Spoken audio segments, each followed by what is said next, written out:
JDS ವಕ್ತಾರರಾದ V Narasimhamurthy ಹುಟ್ಟುಹಬ್ಬ ಅದ್ದೂರಿ ಆಚರಣೆ. ಹೌದು ವೀಕ್ಷಕರೇ, ಸಮಾಜ ಸೇವಕರು ಹಾಗೂ ಕನ್ನಡ ಪರ ಹೋರಾಟಗಾರರು ಮತ್ತು ರಾಜ್ಯ ಜೆಡಿಎಸ್ ವಕ್ತಾರರಾದ ವಿ ನರಸಿಂಹಮೂರ್ತಿ ಅವರ ಹುಟ್ಟುಹಬ್ಬವನ್ನು ಅವರ ಅಭಿಮಾನಿಗಳು ಅದ್ದೂರಿಯಾಗಿ ಆಚರಿಸಿದರು. ನರಸಿಂಹಮೂರ್ತಿ ಅಭಿಮಾನಿ ಬಳಗದ ವತಿಯಿಂದ ಪಟಾಕಿ ಸಿಡಿಸಿ, ಮೈಸೂರು ಪೇಟ ತೊಡಿಸಿ, ರೇಷ್ಮೆ ಶಾಲು ಹೊದಿಸಿ, ದೊಡ್ಡ ಹೂವಿನ ಹಾರ ಹಾಕಿ, ದೊಡ್ಡ ಕೇಕ್ ಕತ್ತರಿಸಿ ಸನ್ಮಾನಿಸಿದರು.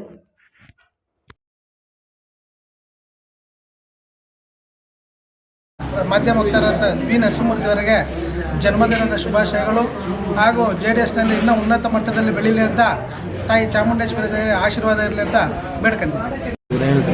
ನನ್ನ ಆತ್ಮೀಯ ಸ್ನೇಹಿತರು ನರಸಿಂಹಮೂರ್ತಿಯವರು, ರಾಜಕಾರಣ ಏನೇ ಇರ್ಬೋದು, ಕನ್ನಡದ ವಿಚಾರ ಅಂತ ಬಂದಾಗ ಎಷ್ಟೊತ್ತಲ್ಲಾದರೂ ಸರಿ ಕನ್ನಡದ ವಿಚಾರವಾಗಿ ನಮ್ಮ ಜೊತೆಯಲ್ಲಿ ಪ್ರಾಮಾಣಿಕವಾಗಿ ಕನ್ನಡದ ಹೋರಾಟದಲ್ಲಿ ಪ್ರತಿಯೊಂದು ವಿಚಾರದಲ್ಲೂ ಕನ್ನಡದ ಹೋರಾಟ ಅಂತ ಬಂದಾಗ ಸಾಕು ನರಸಿಂಹಮೂರ್ತಿಯವ್ರ ಜ್ಞಾಪಕಕ್ಕೆ ಬರ್ತಾರೆ. ನಾವು ನರಸಿಂಹಮೂರ್ತಿಯವರೆಲ್ಲ ನಿರಂತರವಾಗಿ ಕನ್ನಡದ ವಿಚಾರದಲ್ಲಿ, ನಿರಂತರವಾಗಿ ಕನ್ನಡದ ಹೋರಾಟದಲ್ಲಿ, ವಿಶೇಷವಾಗಿ ಅದರಲ್ಲೂ ಕಾವೇರಿ ಹೋರಾಟದಲ್ಲಂತೂ ಭಾಳ ಪ್ರಮುಖ ಪಾತ್ರ ವಹಿಸಂಥ ನರಸಿಂಹಮೂರ್ತಿಯವ್ರ ಜನ್ಮದಿನ ಇವತ್ತು. ನಾವೆಲ್ಲರೂ ಕೂಡ ಕನ್ನಡಿಗರ ರಕ್ಷಣಾ ವೇದಿಕೆ, ಇನ್ನು ಕನ್ನಡ ಪರ ಹೋರಾಟಗಾರರೆಲ್ಲರೂ ಕೂಡ ಬಂದು ಅವ್ರಿಗೆ ಅಭಿನಂದನೆಯನ್ನು ತಿಳಿಸ್ಬೇಕು. ನಿಮ್ಮ ಮಾಧ್ಯಮದ ಮುಖಾಂತರ ನಾನು ಎಲ್ರಿಗೂ ವಿನಂತಿ ಮಾಡ್ಕೋತೀವಿ, ದಯವಿಟ್ಟು ಈ ರೀತಿ ಕನ್ನಡ ಪರ ಹೋರಾಟಗಾರರು ಹುಟ್ಟುಹಬ್ಬನ ಯಾಕಪ್ಪ ಆಚರಣೆ ಮಾಡ್ಕೋತೀವಿ ಅಂತ ಹೇಳಿದ್ರೆ ಎಲ್ಲರೂ ಒಂದು ಕಡೆ ಸೇರ್ತಾರೆ ಅನ್ನೋ ಉದ್ದೇಶಕ್ಕೋಸ್ಕರ, ಅವರೆಲ್ಲರೂ ಒಂದು ದಿನ ಪ್ರೀತಿ ಅಭಿಮಾನದಿಂದ ಮಾತಾಡಿಸ್ಬೇಕು ಅನ್ನೋ ಉದ್ದೇಶಕ್ಕೋಸ್ಕರ ಹುಟ್ಟುಹಬ್ಬವನ್ನು ಆಚರಣೆ ಮಾಡ್ಕೊಳ್ಳೋದು. ಎಲ್ರಿಗೂ ಕೂಡ ವಿನಂತಿ ಮಾಡ್ತೀನಿ, ಕನ್ನಡ ಪರ ಹೋರಾಟಗಾರರಲ್ಲಿ ಮತ್ತೊಮ್ಮೆ ಮಗದೊಮ್ಮೆ ನರಸಿಂಹಮೂರ್ತಿಯವರಿಗೆ ಜನ್ಮದಿನದ ಆರ್ಥಿಕ ಶುಭಾಶಯಗಳು. ಅವ್ರಿಗೆ ಒಳ್ಳೆಯದಾಗಲಿ. ನಮ್ಮ ಪ್ರೀತಿಯ ಅಣ್ಣ ಅಂತಲೇ ಹೇಳ್ಬೋದು. ಈಗ ಹೆಣ್ಣು ಮಕ್ಕಳಿಗೆ ಏನೇ ಒಂದು ತೊಂದರೆ ಬರಲಿ, ಯಾವುದೇ ಒಂದು ವಿಚಾರದಲ್ಲಿ ನಾನು ಇರ್ತೀನಿ ಅನ್ನೋದನ್ನು ಯಾವಾಗಲೂ ಅವ್ರು ತೋರಿಸ್ಕೊಂಡೇ ಬಂದಿದ್ದಾರೆ. ಹೋರಾಟದ ವಿಚಾರದಲ್ಲಾಗಲಿ ಅವ್ರು ಹಿಂದೆ ಸರಿಯೋ ಮಾತೇ ಇಲ್ಲ. ರಾಜಕೀಯದಲ್ಲೂ ಅಷ್ಟೇ, ನ್ಯಾಯಪರ ವಿಚಾರದಲ್ಲೇ ಆಗಲಿ, ಅನ್ಯಾಯಕ್ಕೊಳಗಾಗಿರೋ ಹೆಣ್ಣು ಮಕ್ಕಳ ವಿಚಾರದಲ್ಲೇ ಆಗಲಿ, ಪ್ರತಿಯೊಂದು ವಿಚಾರದಲ್ಲೂ ಅವರು ಮುಂದೆ ಹೆಜ್ಜೆನೇ ಇಡ್ತಾನೆ ಬಂದಿದ್ದಾರೆ. ಇದೇ ರೀತಿ ದೇವರವರಿಗೆ ಆಯಸ್ಸು, ಆರೋಗ್ಯ, ಐಶ್ವರ್ಯ ಎಲ್ಲವನ್ನು ಕೊಟ್ಟು ನಮ್ಮ ನರಸಿಂಹಣ್ಣ 100 ಕಾಲ ಚೆನ್ನಾಗಿ ಬಾಳಲಿ, ಬದುಕಲಿ ಅಂತ ಈ ಮೂಲಕ ಹಾರೈಸ್ತೀವಿ. ಸಾರ್ದು ಹುಟ್ಟುಹಬ್ಬದ ಇವತ್ತಿನ ಹುಟ್ಟುಹಬ್ಬದ ಶುಭಾಶಯಗಳನ್ನ ನಾವು ನಮ್ಮ ಜಯಸ್ಫೂರ್ತಿ ಮಹಿಳಾ ಸಂಘದ ವತಿಯಿಂದ ಇವತ್ತು ನಾವು ಅವರಿಗೆ ಆಶೀರ್ವಾದ ಮಾಡ್ತಾ ಇದ್ದೀವಿ. ಇನ್ನೂ ಹೆಚ್ಚಿನ ರೀತಿಯಲ್ಲಿ ಅವರು ದೇವರ ಆಶೀರ್ವಾದ ಕೊಡಲಿ, ಅವ್ರಿಗೆ ಇನ್ನೂ ಹೆಚ್ಚಿನ ಎತ್ತರಕ್ಕೆ ಬೆಳಿಬೇಕು. ಇಂಥ ಮಗ ಅಂತ ನಾನು ಹೇಳ್ತೀನಿ. ಇಂಥ ಮಗನ ನಾವು ಖಂಡಿತ ಈ 2 ಅಕ್ಷರದಲ್ಲಿ ಹೇಳೋಕ್ಕಾಗಲ್ಲ. ಅಂಥ ಒಳ್ಳೆ ಮಂಚ. ದಾನ ಧರ್ಮ ಇರ್ಬೋದು, ಹೋದ ವರ್ಷವೂ ಹೀಗೆ ಮಾಡಿದ್ರು ಅವರು, ಪ್ರತಿ ವರ್ಷವೂ ಹೀಗೆ ಮಾಡ್ತಾ ಇದ್ದಾರೆ. ಹಾಗಾಗಿ ನಮಗೆ ತುಂಬ ಪ್ರೀತಿ ಕೊಡೋವಂಥ ನಮಗೆ ಜಾಗ ಕೊಟ್ಟಿದ್ದಾರೆ. ನಾವೇನೋ ಇಲ್ಲಿ ಒಂದು ಸ್ವಲ್ಪ ಸಂಘ ಮಾಡ್ಕೋತಾ ಇದ್ದೀವಿ, ನಮಗೆ ಅವಕಾಶ ಮಾಡಿಕೊಟ್ಟಿದ್ದಾರೆ.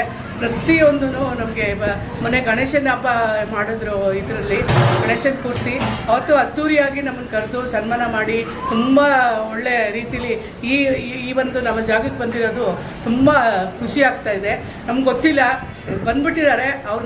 ನಾವು ಅವ್ರನ್ನ ಎಲ್ಲಿಡಬೇಕು ಅಂತ ದೇವ್ರು ಕೇಳ್ಕೋಬೇಕು. ಅಂಥ ಒಳ್ಳೆ ಮಂಚ ಅವ್ರಿಗೆ ಇನ್ನೂ ದೇವರ ಆಶೀರ್ವಾದ ಕೊಡಲಿ. ಇವತ್ತು ಹುಟ್ಟುಹಬ್ಬದ ಶುಭಾಶಯಗಳನ್ನ 100 ವರ್ಷ ಹೀಗೆ ಅವರು ಆಚರಿಸ್ತಾ ಇರಲಿ.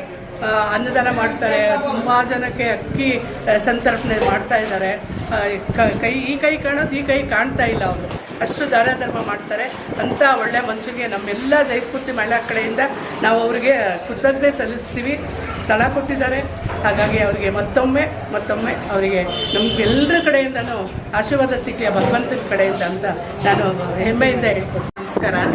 ಇವತ್ತು ಸಾರ್ದು ಹುಟ್ಟದಬ್ಬ ಇರೋದ್ರಿಂದ ನಾವೆಲ್ಲರೂ ಇಲ್ಲಿ ಖುಷಿಯಿಂದ ಬಂದು ಸೇರಿದ್ದೀವಿ. ಅನ್ನ ಸಂತರ್ಪಣೆ ಕೂಡ ಮಾಡ್ತಾ ಇದ್ದಾರೆ. ದೇವರು ಅವರಿಗೆ ಆಯುಷು, ಆರೋಗ್ಯ, ಐಶ್ವರ್ಯ ಕೊಟ್ಟು ಇನ್ನೂ ಎತ್ತರಕ್ಕೆ ಬೆಳೀಲಿ ಅಂತ ನಾವು ಆಶೀರ್ವಾದ ಮಾಡ್ತಾ ಇದ್ದೀವಿ.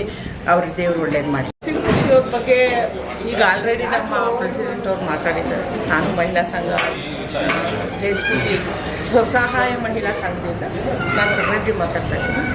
ಇವತ್ತು ನಿಜ ಹೇಳ್ಬೇಕಂತಂದರೆ ತುಂಬ ಹಬ್ಬ ಅಂತಲೇ ಹೇಳ್ಬೇಕು ನಮ್ಮ ಏರಿಯಾಗೆ. ಯಾಕೆಂತಂದರೆ ಅವ್ರಿಗೆ ದೇವ್ರ ಆಯುಷ್ಯ ಆರೋಗ್ಯ ಚೆನ್ನಾಗಿ ಕೊಟ್ಟು ಕಾಪಾಡಿ ಅವರು ಈ ಪೋಸ್ಟಿಂದ ಮತ್ತೆ ಮುಂದೆ ಒಳ್ಳೆ ಪೋಸ್ಟ್ ಹೋಗಿ ನಮಗೆ ಇಲ್ಲಿ ಇರೋ ಜಾಗದಲ್ಲೇ ನಮಗೆ ಇಷ್ಟು ಜಾಗದಲ್ಲೇ ನಮ್ಗೆ ಸ್ಥಳಾವಕಾಶ ಕೊಟ್ಟು ನಮ್ಮನ್ನು ಮೀಟಿಂಗ್ ಮಾಡೋಕ್ಕೆ ಎಲ್ಲ ಇದು ನಿಮ್ಮನ್ನೇ ತಿಳ್ಕೊಳ್ಳಿ ಅಂತ ಹೇಳಿ ಅಷ್ಟು ಪ್ರೀತಿ ವಿಶ್ವಾಸದಿಂದ ಬೇರೆ ಯಾರೂ ನಮ್ಗೆ ಆ ರೀತಿ ಆಶ್ವಾಸನೆ ಕೊಡೋಲ್ಲ.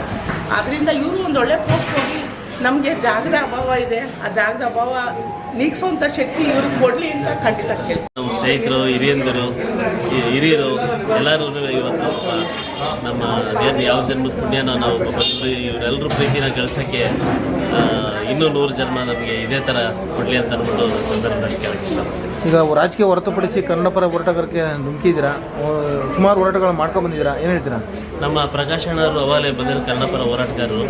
ಅದೇ ರೀತಿ ಹಲವಾರು ಕನ್ನಡ ಪರ ಹೋರಾಟಗಾರರ ಜೊತೆ ಭಾಳಷ್ಟು ಹೋರಾಟ ಮಾಡಿದ್ದೀನಿ. ಕಾವೇರಿ ವಿಚಾರ ಇರಲಿ, ನೀರಿನ ವಿಚಾರ ಇರಲಿ, ಮತ್ತು ಗಡಿ ವಿಚಾರ ಇರಲಿ, ಟೋಲ್ ವಿಚಾರಗಳಿರಲಿ, ಭಾಳ ಎಲ್ಲ ಕನ್ನಡ ವಿಚಾರ ತೊಗೊಂಡು ನಾವು ಹೋರಾಟ ಮಾಡಿದ್ವಿ. ಹೀಗೆ ಮುಂದೆನೂ ಸಹ ಕನ್ನಡ ಪರ ಹೋರಾಟ ಯಾರೇ ಕರೀಲಿ ಅವ್ರ ಜೊತೆ ನಿಂತು ಕನ್ನಡ ನ್ಯಾಯ ದೊರಕಿಸುವಂಥ ಕೆಲಸ ಮಾಡ್ತಾರೆ. ಸರ್, ಪಕ್ಷದ ಸಂಘಟನೆ ಮುಂದಿನ ಚುನಾವಣೆ, ಲೋಕಸಭಾ ಚುನಾವಣೆ ದೃಷ್ಟಿಯಿಂದ ಯಾವ ರೀತಿ ಇರುತ್ತೆ ನಿಮ್ಮದು ಅಂತ? ಕುಮಾರಣ್ಣರ ಅಭಿಮಾನಿಯಾಗಿ ಕುಮಾರಣ್ಣ ಏನು ಜವಾಬ್ದಾರಿ ವಹಿಸ್ತಾರೆ ಅದನ್ನು ನಾವು ಪ್ರಾಮಾಣಿಕವಾಗಿ ನಿಷ್ಠೆಯಿಂದ